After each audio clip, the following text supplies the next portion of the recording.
disclaimer before we start the video. I'm going to butcher some of the names in this video, so I do apologise. I will try and be the best I can, but I do apologise about some of them. So let's get started. Hello, ladies and gentlemen, and welcome to episode 55 of the CWS. So, ladies and gentlemen, with everything that happened with the WWE recently, I'm still pissed off with that.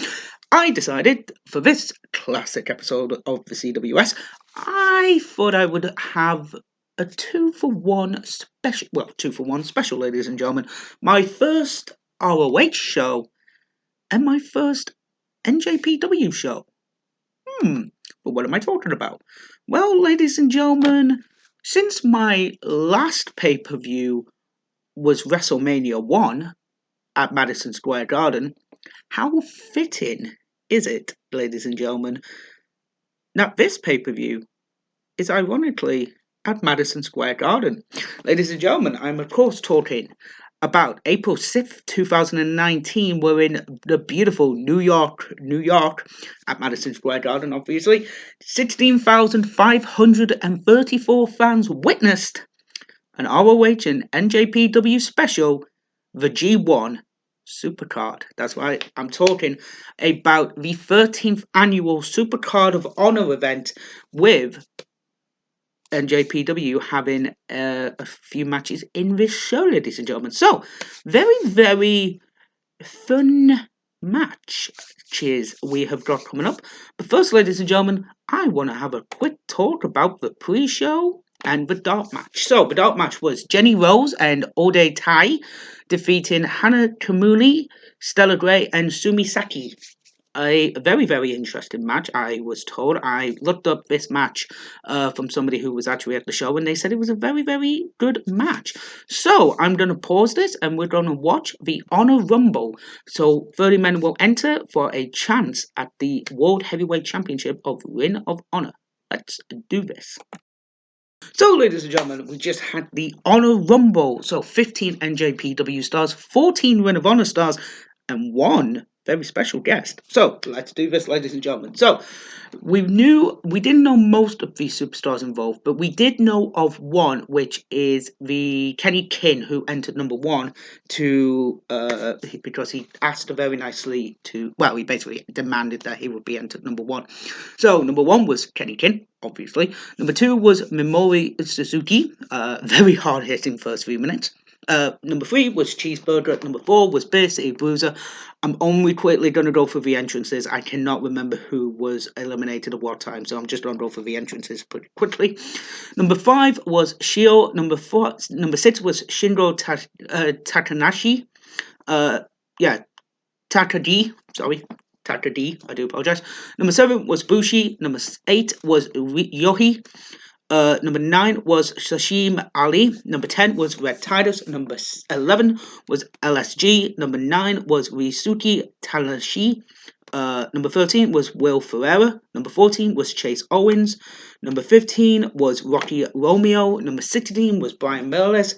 Number 17 was Bad Luck Fale. Number 18 was Jonathan Gresham. Number 19 was Tracy Williams. Number 20 was Yoshihashi. Number 21 was PJ Black. Number 22 was Jushin Thunder Liger. Number 23 was TK O'Ryan. Number 24 was Vinny Vadali. Number 25 was Delirious. Number 26 was Tanahashi Ishii. Number 27 was Tuliano. Number 27 as well was Colt Cabana. Colt Cabana took Tulio's place, but then he entered the match a few minutes later. Number 28 was Hiroki Goto. Number 29 was Kinhaku. Yes, Kinhaku, representing the Bullet Club. And number 30, the surprise entrant, the fucking Great Muta. This was a very interesting pre-show match. Great way to actually kick off the show overall. And we also had the Muta versus Liger, which was incredible. And the only time they ever faced each other, as far as I know, is an old NJPW show from back in, I think it was September 20th, 1996, if I recall. when they had a one-on-one match, which was mental. I think this is the very first time they've ever came face-to-face in the US. But obviously, Kenny King comes out to ruin the great match that we would have with Liger and Muta, and Kenny King wins the Rumble to get a future World Heavyweight Championship match. But who would he face? We'll find out later. So, ladies and gentlemen, let's kick things off with the first match of the night.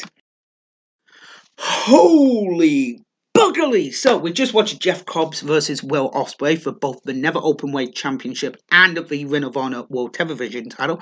This match was incredible. A great way to open up the actual full show. This was just mind-bogglingly mental. We had just the speed of Jeff Cobbs and being able to perform a jumping moonsault is incredible, and just seeing the fucking speed on this guy, and Osprey getting more and more pissed off with each revolting thing. This was just incredible. Great way to open up the show. I felt like Osprey should have won this match, but Jeff Cobb winning, yeah, okay, I can see that one happening. So yeah, I mean, great way to open up the show, great way to start it. Let's carry on with this show, and hopefully it's done get good. So we just had a Whoosh, or a Rayush, or whatever his name is, Rush, defeating Dalton Castle in 15 seconds. Basically just 3 drop kicks into the corner, and he gets the win. Not really a match. It was basically just a squash match. This was a good match, don't get me wrong, but wasn't really needed. Rather beat up. If it's the way for him to turn heel by beating up his boys, then fair enough. But yeah, this match wasn't needed. It felt rushed, and it just felt awful. I thought. No real collusion, no real anything. It's just there as a match. So yeah, let's see the next match. So we just had Kelly Kane versus Mayu Iwata. A decent match. Nothing really special with the match. Bar the beautiful people coming out. They make their debut on the show, beat up Kelly Kane, and then leave. Again, not really needed, but again, it was an okay match. Not bad, but not good. Just a few minor botches in there, but again, it was just a good showing by both women. A very interesting match. So, I don't know what's next. Let's carry on. Okay, this was a great way to get back into the show. So we just had Bully Ray beat up some wrestler, some rapper, and then Flip Gordon returns after 2 months of being away. This was a really good, it was a great way to put him back, and it was a New York City street fight 1-on-1. But then Shane Taylor and Silver Young come out, and then Lifeblood, who is Juice Robinson, and my boy March Haskins, fuck yes, come out, Lifeblood, make it a 6-man tag, and this was a really good 6-man tag, I thought. Great chemistry between all 6 guys. Some very, very safe spots, but also doing it in a way that is really, really good. A really good moment is when Bully Ray, Taylor, and Young are holding kendo sticks on Flip, and he's basically just like, okay, go on, you bitches, hit me. He tenses up, and Young just hits him first, and he's just like, hit me hard, and, turns to Taylor and just goes, hit me, motherfucker, and he just fucking cracks him against the back. Walks up to Bully Ray, flips in the bird, hit me harder than you did in Philadelphia. And he just gets twatted. It looks painful, but my God, did it work. A very nasty looking powerbomb from Bully Ray onto Flip Gordon. He would be okay. But yeah, this match was, this was a great match. Flip Gordon gets the win with a 450, and all Flip Gordon, Juice Robinson, and Mark Haskins go for the pin on Bully and gets the win. So yeah, a really, really fun match. A great way to get me back into the show. Didn't like the Rush match. Thought the Kelly Kane match was went a little bit too long, but bar that, it was an okay match. So let's carry on with the next match. Holy shit, this match was brilliant. It was a freeway match for the IWGP Junior Heavyweight Championship match. It was Dragon Lee versus Tashiri Ishimori and Bandino. This was insane. This was incredibly awesome. I couldn't believe the actual match itself. Just holy crap, this was a good match. Some beautiful moves, a double side slam flip onto the floor by Bandino. That was amazing. High octane match, flips for days. It was fucking brilliant. So yeah, and we have a new winner in the Dragon Lee is now the champion. Ironically enough, three companies were represented in this match. Dragon Lee from CMLL, Tashili Ishimori from NJPW, and Bandino from Ring of Honor. Dragon Lee also appears in New Japan as well. So far, I'm actually enjoying this show. I think this show is a really good show. Let's watch the next match, which is the Briscoes and the Gorillas of Destiny. Oh, this is gonna be fucking good. So we have a fatal four-way winner takes all for the IWGP and Ring of Honor Tag Team Championships. We have got the Gorillas of Destiny, Tama Tonga and Tama Lorda. The Villain Enterprises, PCO and Brody Kin. Los Ingobernables de Japón, which is Evo and Sanada. And the Briscoe brothers, Mark and Jay Briscoe. Brilliant. This match is brilliant. A really, really fun match between all four teams, working their magic. Great chemistry between four teams, and also a sickening spot. So the Gorillas of Destiny have PCO of powerbomb him out of the ring onto the floor. PCO is dead, pretty much. I thought PCO looked familiar, and then I went back on a couple of an old video I had, typed him in. I never knew this. He's Jacques Rougeau as from the Quebecers. I never knew that. I always thought he was. I didn't put the two together. Holy crap! And he would later become a Ring of Honor champion. Never knew that. But there was a bit of a fiasco that happened after the match. I don't know what happened. The camera cut back a lot faster. So I'm gonna jump online. I'm gonna have a quick look at that, and then we'll get back. We're just waiting for the next match to start. So I will just quickly do that, and then we'll be back. Okay, we're back. Zack Sabre Jr. and Tanahashi is happening right now. We'll get to that match in a minute. God credit my sources, so I would like to thank WrestlingNews.co and Dave Meltzer for this information. So the original plan was to bring Enzo and Kaz into Ring of Honor. This was supposed to be this was actually supposed to look like a shoot. So what was going to happen? Enzo was going to push Mark Briscoe, grab him and shove him at the guardrail, but security would then take Enzo away, making it look real and stuff like that. Got some buzz.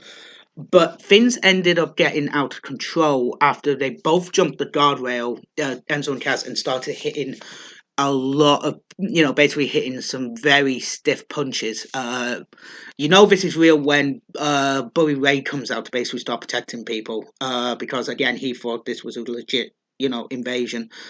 But they had no plans to bring him in, and it doesn't look like they do have any other plans. This would happen again. This is the second time Enzo would try and crash a wrestling show.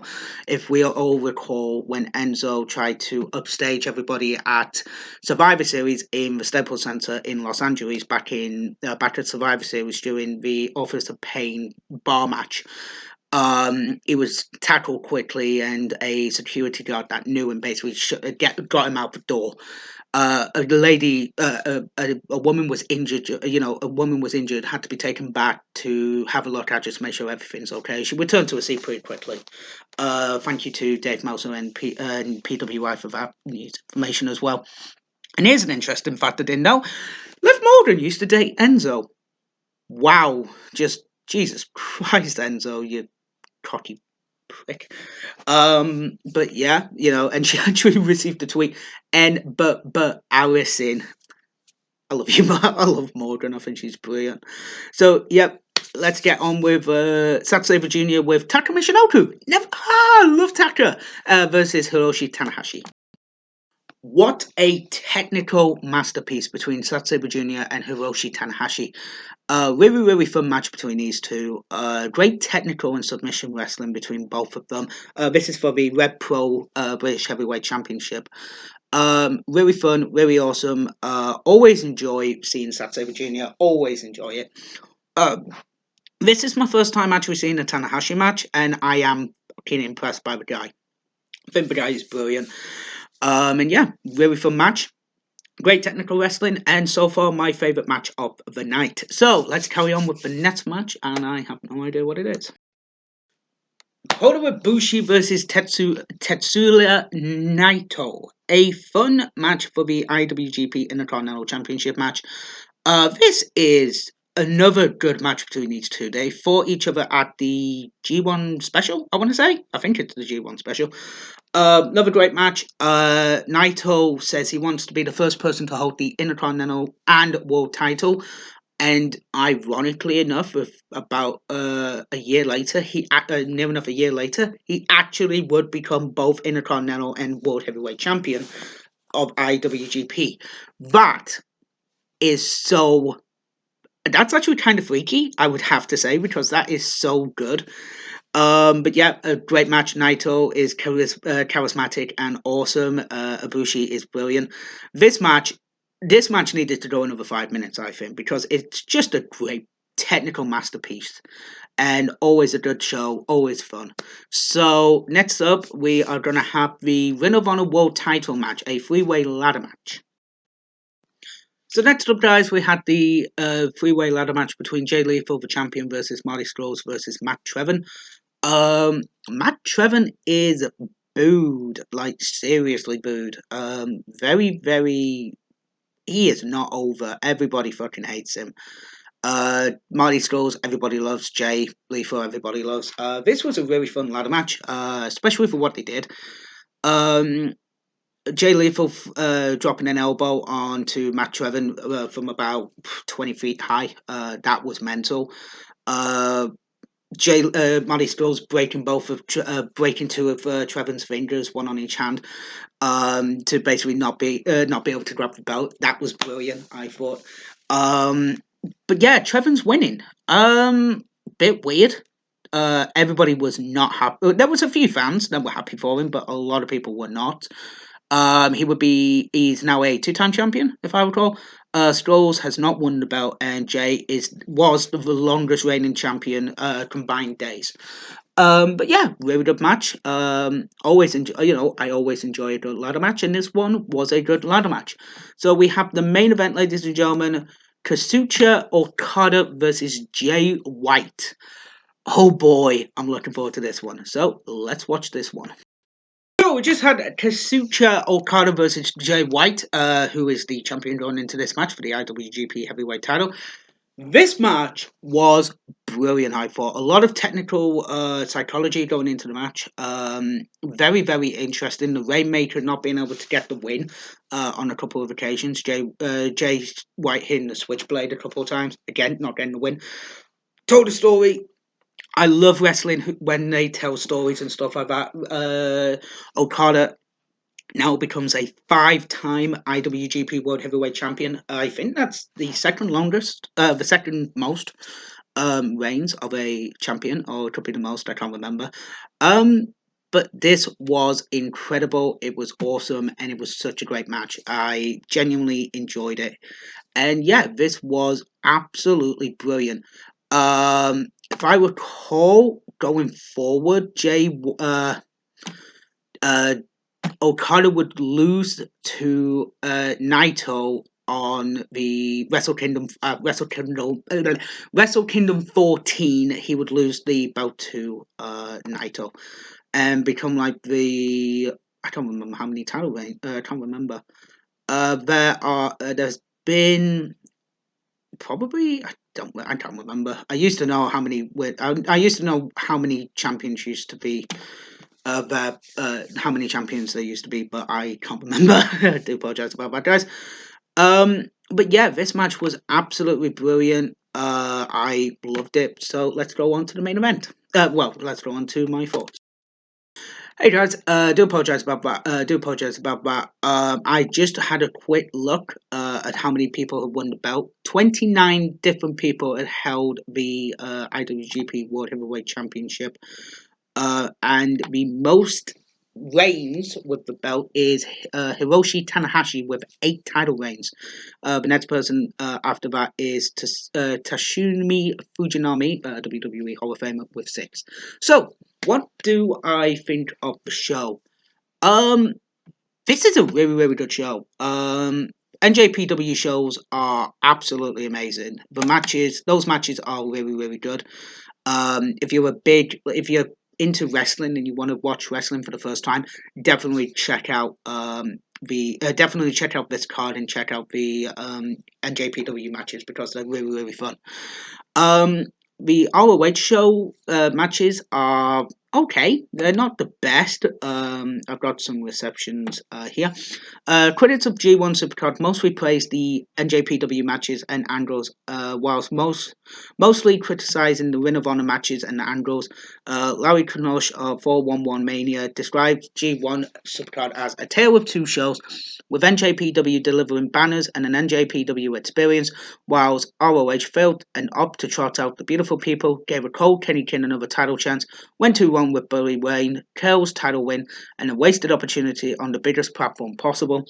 Sean Ramakan of PW Torch called G1 Supercard a really good show, saying that the ROH portions of the show were very good on the outside. Outside of the ladder match, an event that had issues as the crowd didn't invest much in the match and were really flat to travel winning. The NJPW matches really delivered big time. Yeah, I will agree on that one. The NJPW matches really did deliver. They were big, they felt huge, and they did deliver on their matches. The ROH matches were a bit weak, but again, it was a really, really good show. I do recommend watching it if you're trapped and want something to do and you want to kill about 5 hours. Yeah, it's a really good show. Bearing in mind, you don't get the 6-woman tag team match. I had to ask a friend of mine who was at the show for his thoughts on that one, and that was my friend. But with this one, you get the Honor Rumble up until the main event, and it's a really, really good card, and you want to watch it. So yeah, guys, that's episode 55 of CWS Out of Pocket, Out of Sight, Out of Mind. And I hope you enjoy the show, guys. Thank you very much for watching. Don't know where we're going to go next, though. I don't know. Maybe back to WCW, maybe back to ECW. I don't know yet. But yeah, maybe a trip across the pond, maybe if I can find a show. But yeah, guys, have fun, and I will see you later. Thank you very much for watching. TTFN. Ta-ta for now.